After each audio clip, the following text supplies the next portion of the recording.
Welcome aboard the Ear to There podcast, the podcast that'll help you vacation like a pro in any Disney destination. For those of you standing, please sit down and hold on throughout our journey and get ready to learn how to have the time of your life. And now, here's your host, Phil Gramlich. Hey, everybody, and welcome to the Ear to There podcast. I am your host, Phil Gramlich. I am also the owner and operator of Ear to There Travel, a Disney-specialized travel agency. It is my job to take away the stress and that anxiety and the time that it takes to plan a Disney trip so you can focus on the fun things like having a great time with your family and friends and enjoying the magic. This week, make sure to stick around at the end of the episode as I will be announcing a special virtual event that I will be holding in a couple of weeks. This is episode 39 for the week of October 24th, 2016. Now, grab a drink, grab a snack, and as a famous mouse once said, on with the show.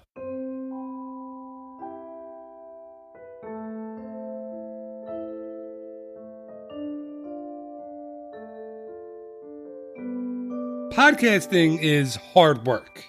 Now listen, it's not hard like tarring roofs in the summer or going out on a crab boat or a lobster boat and putting my life on the line so people at Joe's Crab Shack can enjoy their dinners. But podcasting is quite time consuming, takes a lot of effort, a lot of patience, and a lot of thought. That's why I love it when a friend of mine will send me a topic and say, hey, this is an episode of your show right here. That is exactly what happened this week when a friend of mine sent me an email and said, you know what you should do? We should have the best projection effects of Walt Disney World podcast. I thought that was a phenomenal idea for two reasons. One, it's a great idea. I love the special effects, the special projection effects, that are all over Walt Disney World. And two, I didn't have to think of a topic this week. How great is that? So this week's episode is, of course, the best Walt Disney World projection effects. Here to talk all about our preferred perfect projections, that's hard to say, is a friend, fellow big-time Disney fan, an annual pass holder, a mom, wife, business owner, and the list goes on and on. She's super busy and has done an awful lot. Her name is Allison Miller, and there's a million things she hasn't done. But just you wait. Just you wait. Allie, welcome back to the show. Thanks, Phil. So I had to look up the lyrics to a Hamilton song to try to get it into your intro tonight.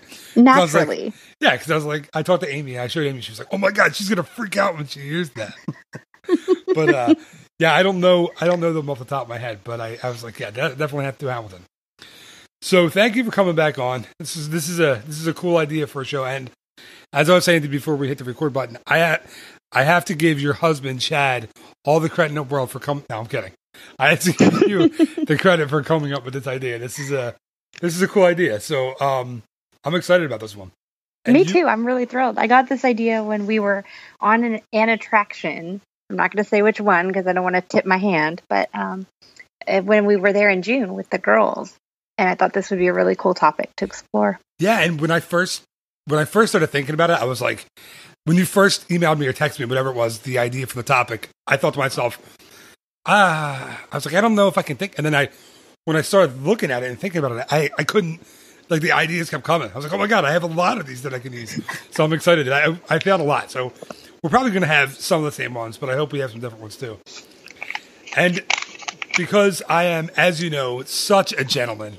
Such a gentleman. You know what's funny is I had a friend in college who told me if any guy has to say they're a gentleman, they're obviously not a gentleman. It's kind of funny. Well, because I am whatever you want to call me, and you are my guest, you go first. What is your, and it doesn't have to be in a particular order, but what's your first best projection effect in Walt Disney World? Oh, I'm going to try and go with one that I think you might steal. So I'm going to go with, I have a lot. I'm going to go with the animatronics on the Frozen ride. All right. Because I was stunned when we went on it in September, which was the first time because our June trip that hadn't opened yet. And so we went on it in September, and the faces on those animatronics are amazing. Yeah, so they took the technology right from the Buzz Lightyear Space Ranger, like the Buzz Lightyear guy in the queue of Buzz Lightyear Space Ranger Spin, and the technology from the Seven Dwarfs and Seven Dwarfs Mine Train. And I guess they just upped it. They just kind of raised the bar. Because I haven't seen it in person yet, but it looks phenomenal.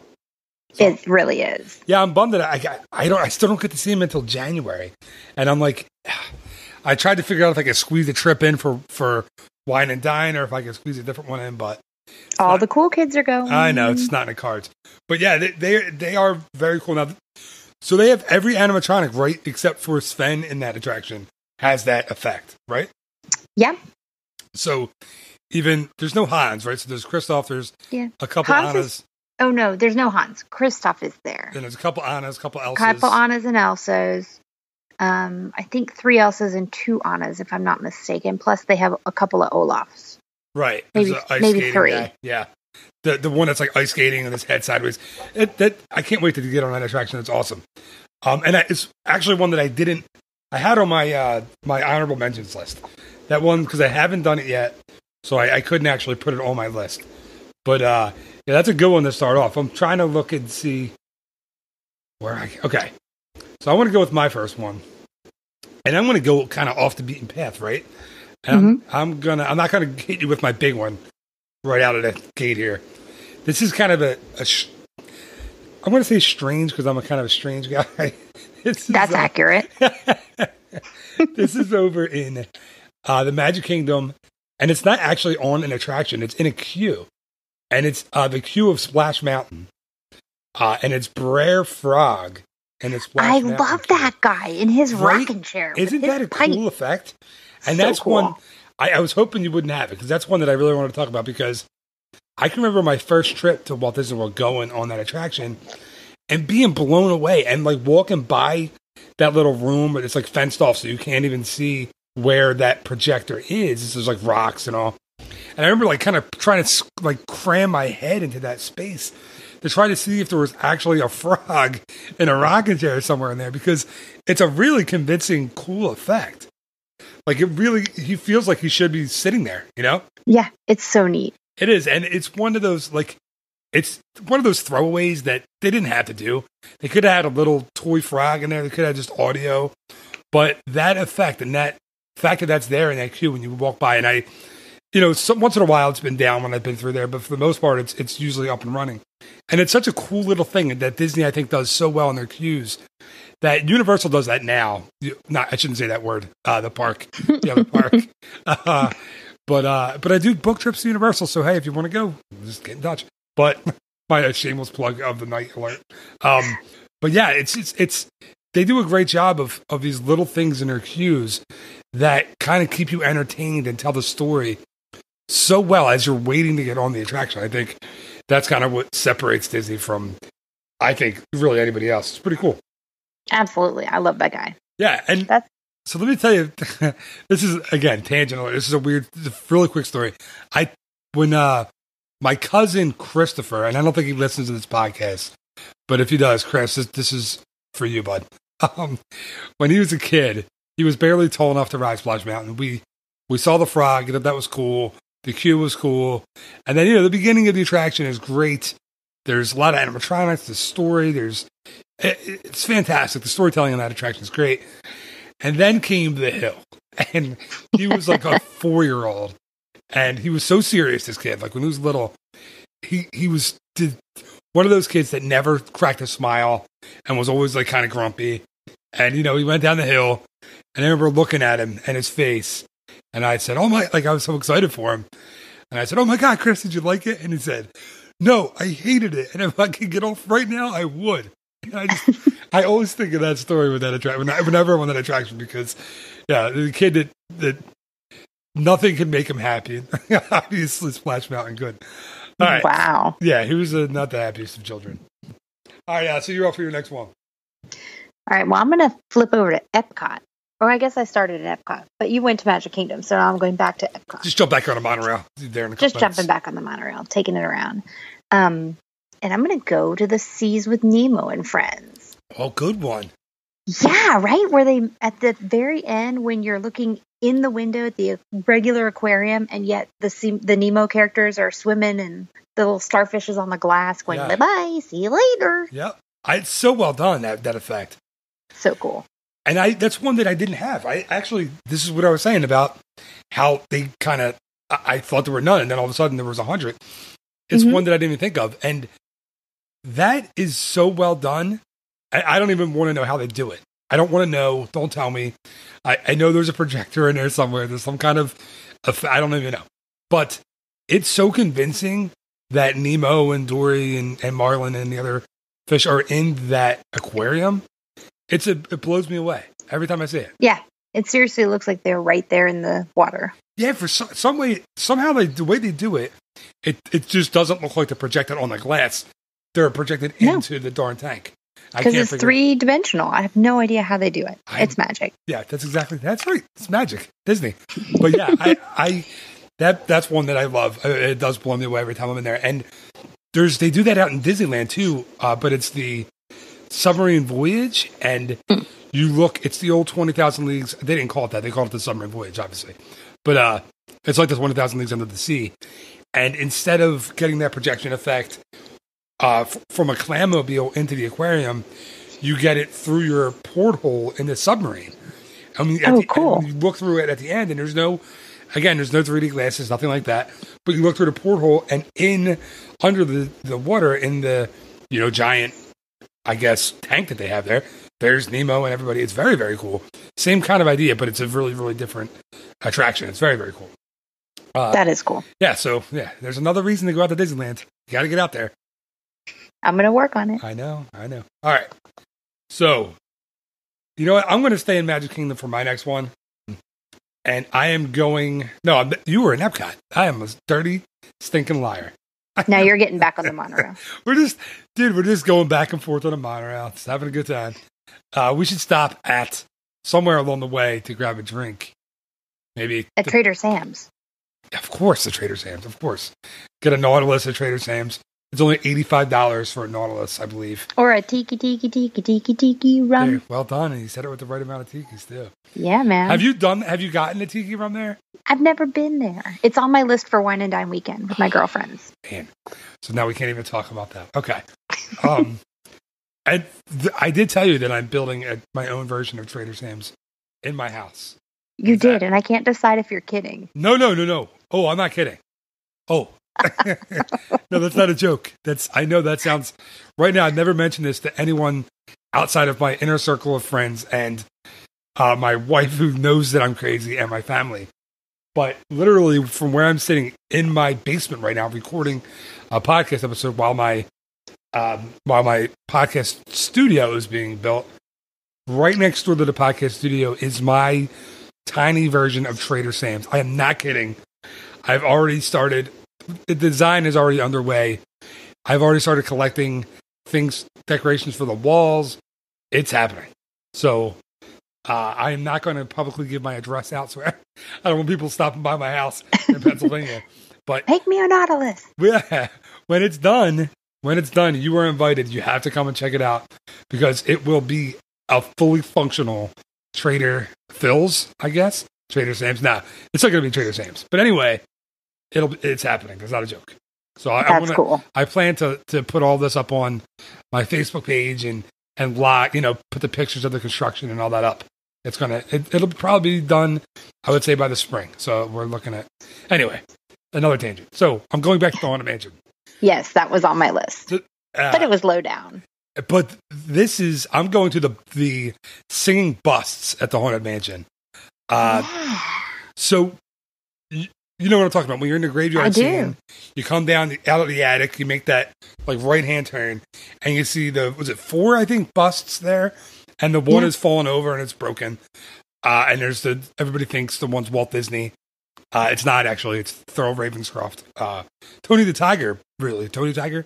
Is it Tony the Tiger or Tony the Tiger? It's Tony the Tiger. That's right. Not Tony Tiger. That's great. Yeah, that guy. So he also is a singer, and he did a ton of Disney attractions, including the Haunted Mansion. So that's actually his face, not Walt Disney's, being projected onto one of the busts.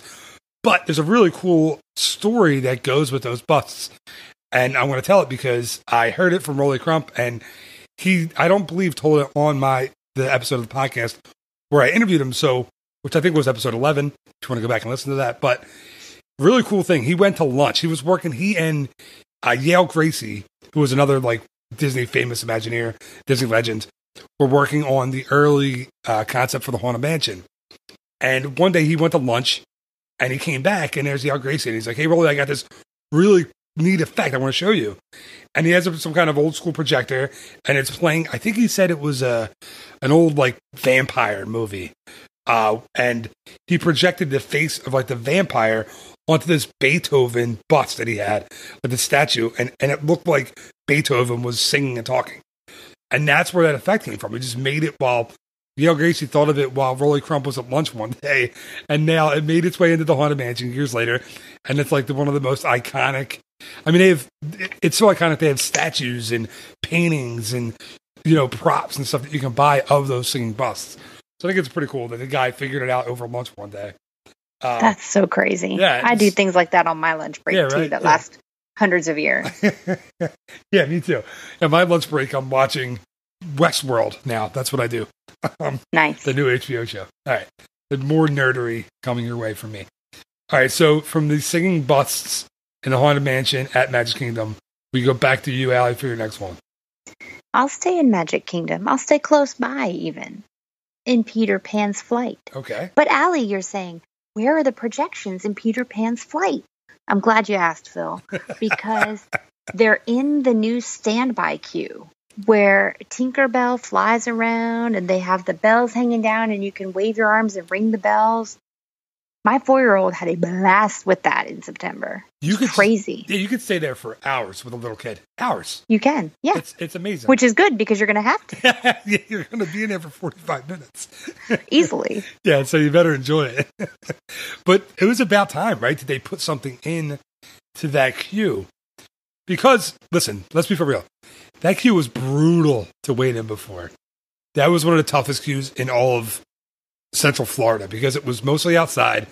They had fans, but let's be for real. Those fans did nothing. They just blew hot air. They just blew hot air at you. It's like your own personal space. And they just sweat more. Yeah. And there was nothing to do. You stood and gasped. Baked. But yeah, before cell phones. What did we do in that line? Did we talk to each other? I mean, I don't even remember, like, the 90s. What is this talking of which you speak? I don't recall. Is that like texting? It's but with faces? It's texting, but more uncomfortable. You actually have to interact with someone. It's like, I don't like that. Yeah, right? But that's it's a cool effect. And the bells, when I first saw that, it blew me away. It's such a... Yeah. I don't know how they do neat. that. How do you do that? Any idea? I don't know.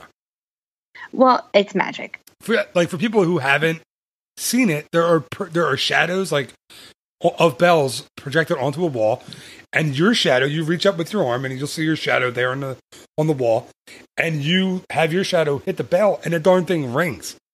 Yeah, that blows me away. I don't know how you do it. It's so cool. And then there's other stuff, right? They have the hats that come down that you could wear. Yeah. Captain Hook, I think, like hooks on your hand that they put on. It's crazy. It's insane. But I got to tell a quick story too about the.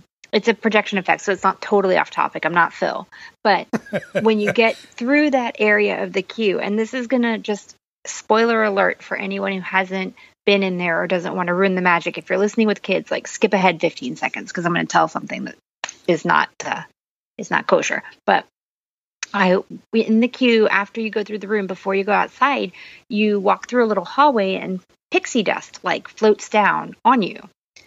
And we were in there with my little guy, and I said, "Where is all this pixie dust coming from?"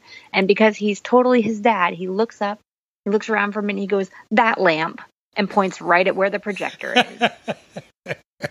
The fun I was like, okie dokie. He is here to ruin everyone else's good time. Pretty much. Well, and of course, it was a queue full of adults, and everyone just thought that was hilarious. Yeah, I mean, listen, the kids, they're so much smarter than we think. They figure stuff out in like a second. Yeah, he didn't mess around. Yeah, it's funny how their minds work, right? Like they just try to, I have 2 4-year-olds now and an almost 6-year-old, and they try to figure that stuff out. It's crazy. Like they want to enjoy it, of course. They want to have fun, but they're also like, hey, I need to figure out how this works. When I was a kid, I used to pull all my toys apart. My parents loved that. I used to take them apart with screwdrivers when I was like 5 years old. I took a Nintendo apart once, I'm sure. Oh my gosh, those were expensive then. I know. And I was like 7 years old and I took my Nintendo apart. But I put it back together and it worked. So, well, there's that. My mom came into the kitchen and was really upset. I had it like 35 pieces. But I wanted to see how it worked. I wanted to see how it worked, you know? All right. So, yeah, that's a really good one. The Peter Pan's Cue, interactive cue is, very cool. I said Peter Pan's Cue, right? Peter Pan's Flight interactive cue. All right. So, yeah, this is weird because I'm looking at the rest of my list and it's like Magic Kingdom, Magic Kingdom, Magic Kingdom. So I'm going to go back. I'm going to stay in Magic Kingdom. And again, not go very far over to from regular Fantasyland to New Fantasyland and the Seven Dwarfs Mine Train. Solid. And I'm not going with the faces, which we already talked about. Yeah. I'm going with the part when you're going up the lift hill. And they're walking. Yeah. And the dwarves are walking up, or dwarfs. I still don't know why it's not dwarves, but it's dwarfs. When they're walking up the lift hill with you. It's such an iconic part of the movie when they sing the Hi-Ho song and they're all walking back to the cottage and Snow White's kind of sleeping, waiting for him. But in the attraction, it's so cool. It feels like they're just kind of walking up the hill with you and it's just like casual thing. And of course, when you get to the top and you shoot down the hill, it's pretty cool. But yeah, what a neat effect. And how cool is it that Imagineers thought to put that in there? Like they could have said anything. They could have had a couple animatronics on there. They could have had, who knows? But they went with this kind of projection effect. Very, very cool. Yes, I love it. And it's one of those things that like, you're like, it doesn't, I don't know. You feel like it shouldn't add that much to the experience, but it definitely was one of the first couple I thought of when you mentioned this topic to me. I was like, oh, I love the dwarves walking up the hill. It's just a really cool, it's a cool thing. And did you know that I believe it's on the way up the hill, behind there's like a little rock formation. There's actually a hidden Oswald the Lucky Rabbit on there. I think it's right on the lift hill. I'll have to check my Steve Barrett book and double check, but I think it's the Hidden Mickey Guy book. But I think it's that's one of two hidden Oswald the Lucky Rabbits in New Fantasyland, and you actually found the other one on your trip. I sure did. Yeah, that one, if anybody's looking for it, the other one is out front of. I'm trying to remember. Is it? It's on Be Our Guest. It's on the bridge, right? Like going toward Be Our Guest. Yeah, and it's on the ground in the cement, and it's kind of like a rock formation, kind of tiny rock. Oswald, hidden Oswald, very cool. Yeah, so if you're looking for those, they're there. All right, just a treasure trove of knowledge tonight on the Ear to There podcast. All right, Allie, you're up for your next one. All right. I've got two more, so I'm trying to decide which one to go with. I'm going to go with Space Mountain. I have loved this ride since the first time I went on it. And back in the day, when you came around one of the curves, there was an asteroid that flew overhead, but it looks for all the world like a chocolate chip cookie. Yep. And I loved that thing. I would go and I'd look for the cookie because I love chocolate chip cookies. And then they took it out when they did the redo in 2009 or whatever it was. Maybe it was after that, but they took it out. They made it darker. And so I was super bummed. But I found it. On the last trip, we went through the TTA. And as you're going through Space Mountain, after you pass Epcot, it goes flying over the TTA track. And I didn't know that. I didn't know it was still there. The cookie's back. That's cool. And it does look exactly like a chocolate chip cookie. It does. I don't know if that's what they use for the effect, but that is clearly what it looks like. What's funny is, yes, Space Mountain now, to me, and I love the starry effect and asteroid effect, but I think it's better because you really talk about pitch black now. You really have no idea where you're going. It's crazy. If you're in the front, especially of the train, it's so cool, and you have no idea what's going to happen. I remember, I think if you're in that second car, you get a split second heads up on what's going to happen because you see the people in front of you, shooting left or shooting right or going down. But if you're in the front, man, you have no clue. That's the best part about that ride for me. And it's 27 miles an hour top speed. That's crazy. It feels a lot faster. It does. It's a great ride. All right, so the chocolate chip cookie, in Space Mountain. I am going to. So I have a couple more. So I'm going to go with staying in the Magic Kingdom. That's obviously Magic Kingdom is full of projection effects. I am going over to Pirates of the Caribbean, the world famous Pirates of the Caribbean, and the projection of the waterfall and I think it's Blackbeard. Oh, the man. Waterfall. Yeah, that's my best one. You stole it. Oh, I'm sorry. It's all right. I love you. Do you want it? You can take it. No, it's great. Go for it. Okay. So it used to be Davy Jones, and I think when it first premiered, and now it's I think it's Blackbeard, right? Am I wrong about that? Yeah. Okay. Dead men tell no tales. So, and you know what's funny is he has a whole spiel that I can never hear. Like he goes on like this, he's like, "Hey, blah blah blah blah blah," and I'm like, I don't know what he's saying. I never get it. I've been on that attraction 100 times with the projection effect, and I never hear what he says. I don't know if it's because I'm always worried about my kids keeping their hands and feet inside the boat at all times. I don't know what it is, but yeah. So if people who are listening haven't done it, it's basically it looks like a waterfall directly in front of you before you go into the caverns at Pirates and down that first little hill, and it looks like a waterfall. They project on the mist, and it's Blackbeard. His face will come up and it'll say his unhearable spiel, and then his face will disappear, and then he goes back and forth. It's a very cool effect. And I remember when I first saw it, I was with the Davy Jones version. I don't know if it's lost a little bit of its effect because I've been on it so many times, or maybe the projection isn't as strong. But to me, I and this is like one of those old man things, like get off my lawn. I feel like it used to be a better effect. Like it used to be brighter or clearer, and it used to look more like a waterfall. Am I wrong? Am I crazy? No, it did. And the last time I was there, it wasn't there at all. So I'm hoping they didn't take it out because that was really cool. Yeah, no, I mean, I haven't read that it's been taken out, and I keep up to date with this stuff. I mean, hey, it's my job. But no, I think it's still there. I think unfortunately, that's the problem with attractions like that. Is stuff can be missing all the time. I remember I went on that recently, and the pirates who were being chased in a circle by the women with the brooms. I love that. Yeah, they were just kind of standing around. It didn't have a great effect. I was like, that's I don't. It's like, what was that show in the 80s? I know you remember when a girl would put her fingers together and would freeze time. Remember that show? It was like an 80s Saturday. I'm gonna have to edit it in. I was too young in the 80s. No, you remember weren't. That. I wasn't born till 1987. Come on. As far as you know. I know your real age. All right. So, Out of This World. She's Out of This World. No, that was a Tony Danza movie, I think. I can't remember what it was. Oh, it was the robot. No, you're thinking of Small Wonder with Vicky. Yeah, Small Wonder. No. Oh. This is a different show where there was a blind... Listen, anybody who's listening, email me the name of the show because I'm not going to remember it to look it up. But this is blind, like, high school kid would put her index fingers together and freeze time. And then she would do all kinds of mischief and tomfoolery and then do it again and the time will come back. Sounds like my kind of girl. Yeah, it was great. It's equated to Zach Morris on Saved by the Bell when he would say, time out, and everybody would freeze. And then he would go, okay, time in. I don't even know where I was going with this.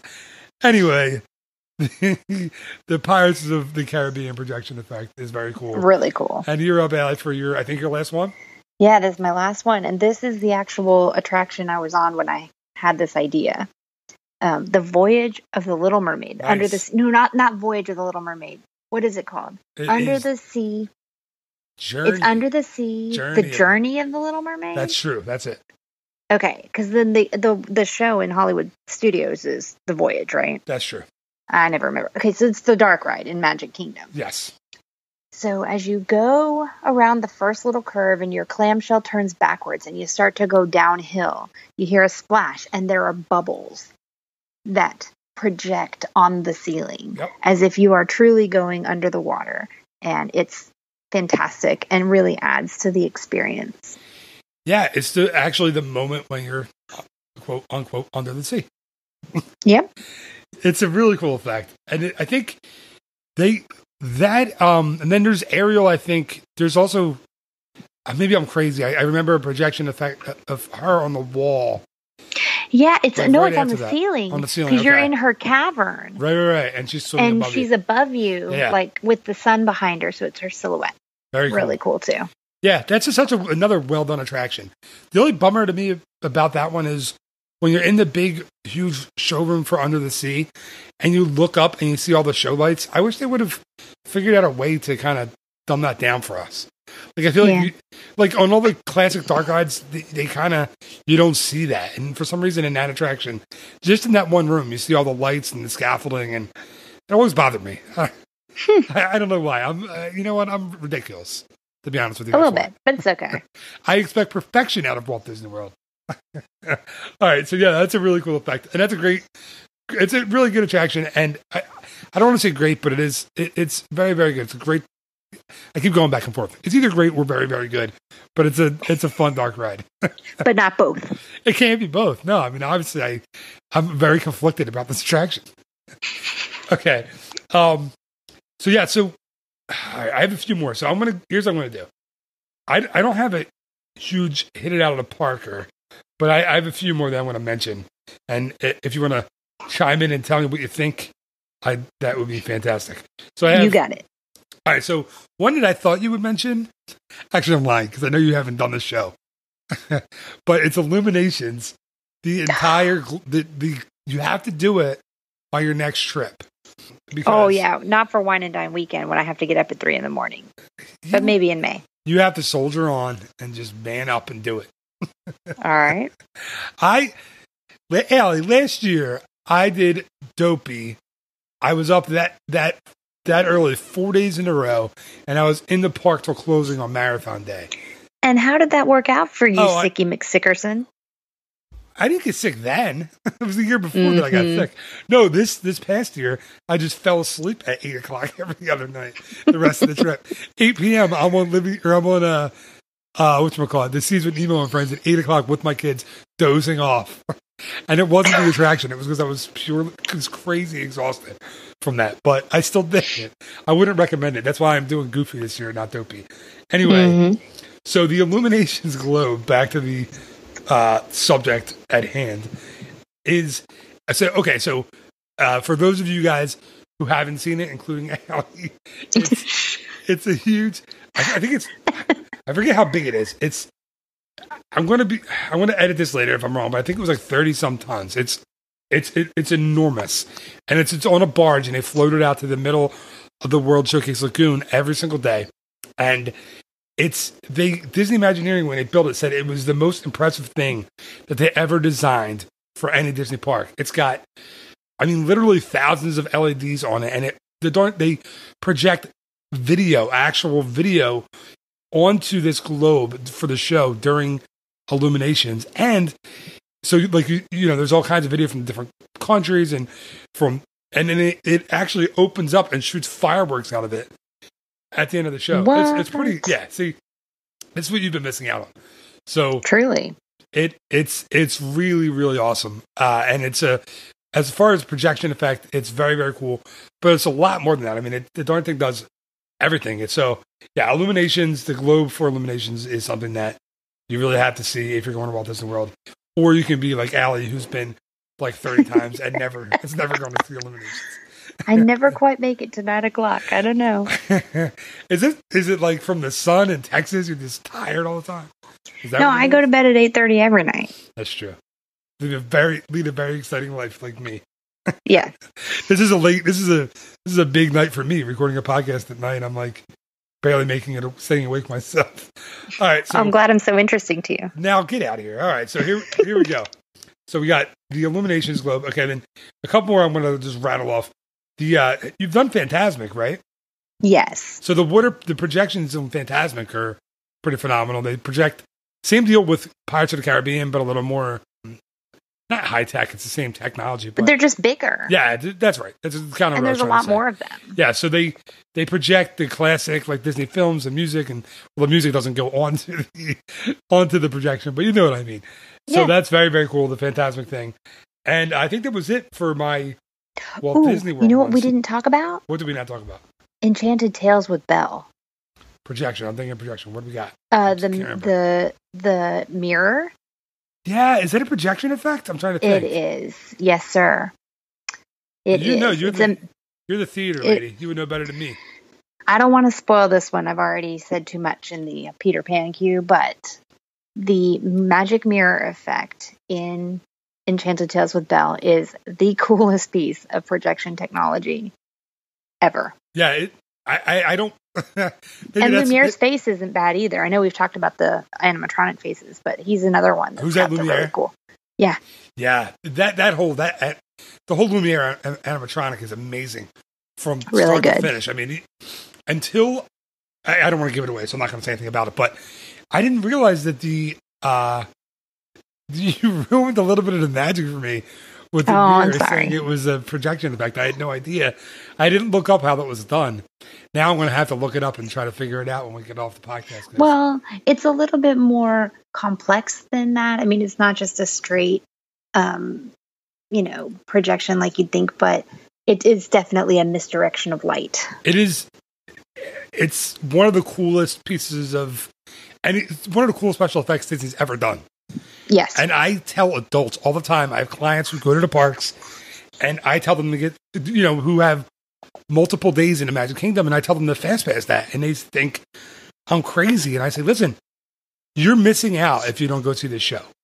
It's a great show for everyone, and I love how they embarrass the dads and the men there, how they make them. Chad totally got picked for that. Did he really? He was a knight. He was, the suit of armor. Yeah. And Gibbs was Chip. Yeah, that's awesome. Yeah, we've had our kids kind of go back and forth. Sometimes they really are really excited to do it. Other times they don't want to do it at all. We had Alexa one time was the Beast and was fantastic. And I have a really cool video of her dancing with Belle, and it was very, very cool. Then we have Zoe, who decides at the last second that she's not going to do anything when she already has a part in the show. So she usually throws a monkey wrench into the plans of Belle and the gang. But, the cast members are prepared for that stuff. So I was like, they have to know that. Yeah, it happens. It has to happen several times a day. Every time my kids are in there, there's a problem. But, it's Walt Disney World. They're used to it. But that's a very, very cool show. So if you're going and you're on the fence about whether to see it, it's worth it. For the technology alone, I think it's just an amazing show. For sure. Very, very cool. All right, so here's a couple other ones that I had that you actually... Well, one, you might be able to help me with. Did you ever, I'm sure you did, ride Snow White's Scary Adventure in Walt Disney World? Of course. So do you remember the apple? The projection that the evil, the hag was holding? So originally, and Disneyland had the same problem. The old lady, it was whenever the queen turns into whatever she is, a hag or whatever, the old lady, the evil, scary looking witch, she has an apple in her hand. Well, the problem was, it was for years and years in Walt Disney World and in Disneyland, it was a prop. It was an apple prop. And your car, the guests, on the mover vehicle got a little too close to the apple, and guests would steal it, and it happened all the time. Disney had to replace that apple like all the time. People would steal the darn thing, so they ended up making a hologram apple for her to hold. So now I assume it's now still out in Disneyland, and it's still a hologram, or as I like to say, hologram.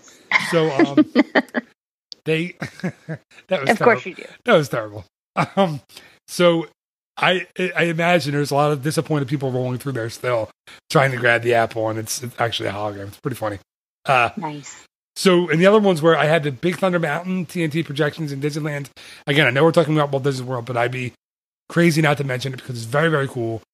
And I don't know if they're adding it to the updated Thunder Mountain in Walt Disney World. I imagine, first I really thought they would, but what I've read is just a maintenance and kind of refurbishment that they're doing. So it's a bummer. It's a really cool effect where as you're going up the lift hill inside the canyons in Thunder Mountain, just like the Seven Dwarfs Mine Train, there's the doors going up the hill.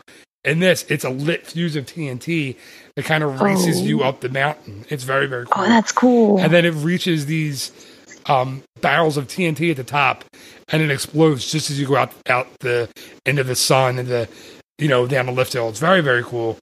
But I don't know if it's going to happen in Walt Disney World. I'm kind of bummed. But the other ones were, this one really, really cool. Disneyland Forever is the fireworks show that they had out there for the 60th anniversary.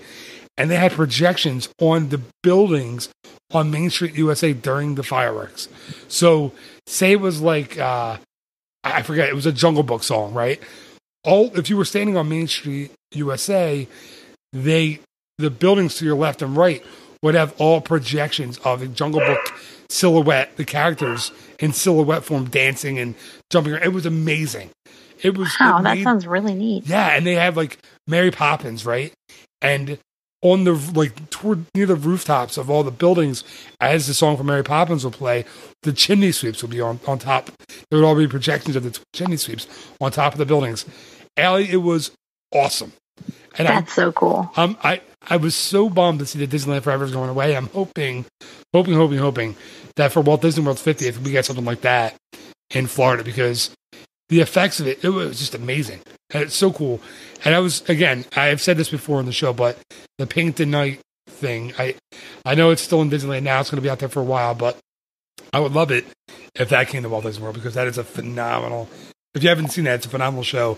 Go on YouTube. It's awesome. A phenomenal parade. I'm sorry. It's awesome. So, and I think I have World of Color up there too in Disneyland. But again, this is a Walt Disney World show. Yeah. So that's kind of you're all things Disney. Yeah, I'm all over the place is a nice way to say it.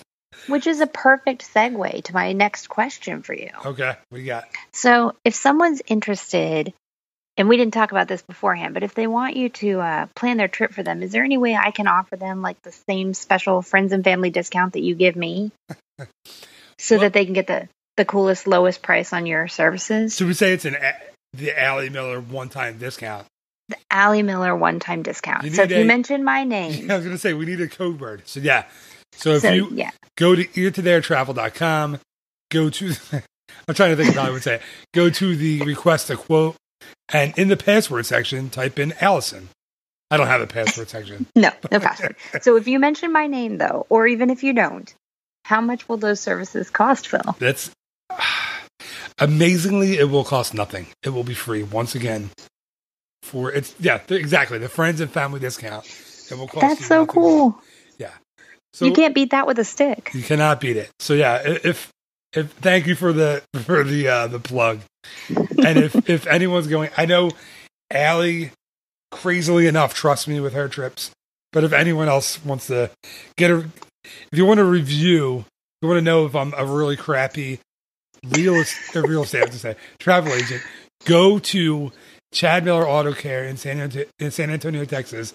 Ask for Allie, and you can talk to her in person, and she'll tell you just how lousy of a travel agent I am. Yeah, right. That's why I sent all my friends to you. Thank you. Yeah. No, I do really appreciate it. So thanks. This is a really fun one. And I know there's more. We didn't get everything. So, but I think we did a pretty good job of summing up mostly Magic Kingdom. Yeah. I don't think we touched. Did we even touch Animal Kingdom or Hollywood We didn't. Studios? Because all their projections are at the bottom of the river. That's a good point. Oh, that's right. I went there. Yeah, the Rivers of Light. Is that what we're talking about? Yeah. Yeah, that I talked about that with for somebody recently on a show, and they pushed that back to the middle of 2017 now. Yeah. So yeah. That's to quote Billy Madison. Talk about your all-time backfires. Yeah, I'm hoping against hope that it's there when we go in May. Yeah, but it's really a long shot. Yeah, keep your fingers crossed for that one. All right, Allie. Well, thank you again for recording with me, and it was a lot of fun. So I'm looking forward to the next one. Me too.